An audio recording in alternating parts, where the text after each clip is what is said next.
L'autre jour, ma fille de 4 ans me montre ça. Alors, ça fait un petit bout de temps qu'elle souhaite se mettre à l'aquarelle puisque elle voit son père peindre, elle voit les réalisations de son père et elle a envie de découvrir ce médium.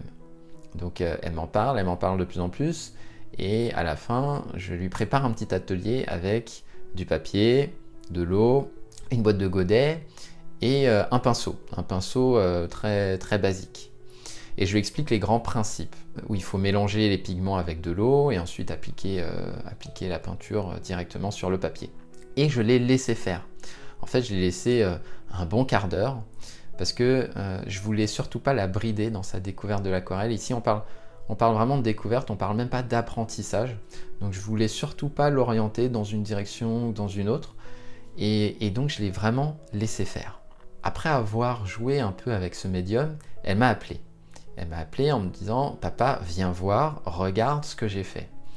Et lorsque je suis venu voir ce qu'elle avait fait, j'ai été scotché. J'ai été scotché parce que, à travers sa réalisation, j'ai vu qu'il y avait 3 grandes leçons sur l'aquarelle.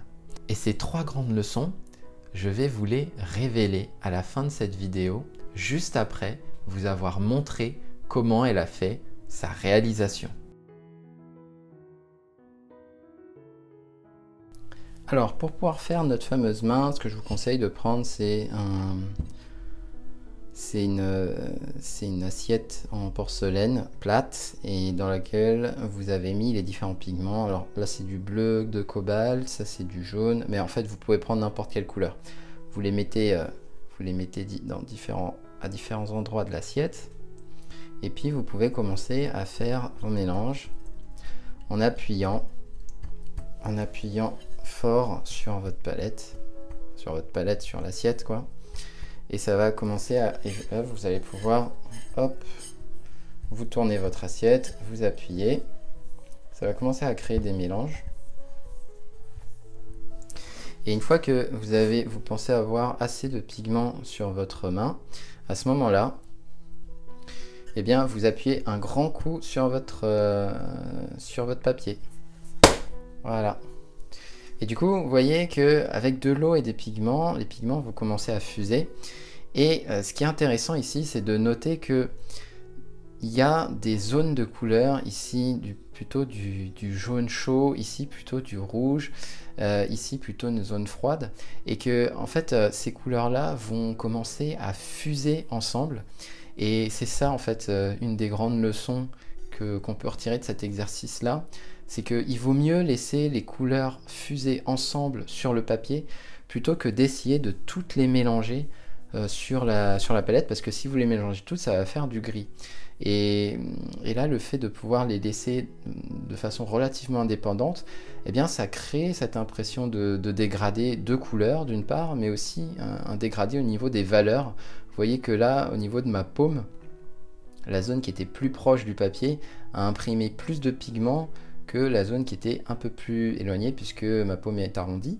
Et donc ça aussi c'est intéressant de le noter. Et après vous pouvez continuer, vous pouvez rajouter un petit peu d'eau et continuer dans ce sens là. Vous tournez un petit peu et là, tac. Et vous pouvez même, vous voyez, en fait ça c'est la deuxième leçon, c'est que vous pouvez aussi jouer avec vos doigts. En fait, vos doigts peuvent participer à la peinture en créant des zones, en enlevant d'autres, parce que par exemple avec votre griffe, eh bien, vous allez pouvoir retirer certaines zones ou faire certains effets de texture juste avec vos doigts, quelque chose que par exemple un pinceau aura plus de difficultés à faire. Et donc là, par exemple, je peux avoir tout de suite une zone d'herbe qui se crée. Et donc ça, vous voyez que dans les peintures, c'est quelque chose que vous pouvez exploiter. Alors, je vais en faire un dernier, parce que je trouve ça vraiment sympa et rigolo. Voilà. Et là, c'est... ça, en fait, il n'y a aucun pinceau, c'est juste des pigments et de l'eau avec votre main. Et c'est vraiment sympa. Alors voilà les 3 grandes leçons que ma fille m'a apprises. il faut d'abord laisser les pigments fuser sur le papier plutôt que de les mélanger dans la palette. Ensuite, il faut voir aussi que la main est un outil. C'est un outil pour façonner votre aquarelle. Alors pas forcément toute la main, comme dans cet exercice-là, mais vous pouvez utiliser vos ongles, vous pouvez utiliser vos doigts pour retirer un petit peu de pigment ou pour rectifier une zone de l'aquarelle. Et la dernière leçon, et c'est probablement la plus importante pour moi, c'est qu'on peut apprendre de n'importe qui, et notamment des plus jeunes. Et je trouve ça touchant parce que au début, lorsque je lui préparais le papier, lorsque je lui préparais les godets, elle me demandait mais comment on fait pour peindre à l'aquarelle, papa? Et en fait, j'ai pas du tout, je me suis forcé, je me suis vraiment limité, je me suis restreint. Je me suis dit, je ne vais pas lui montrer comment on peint une maison, je ne vais pas lui montrer comment on fait un lavis, je ne vais pas lui montrer tout ça pour qu'elle découvre par elle-même.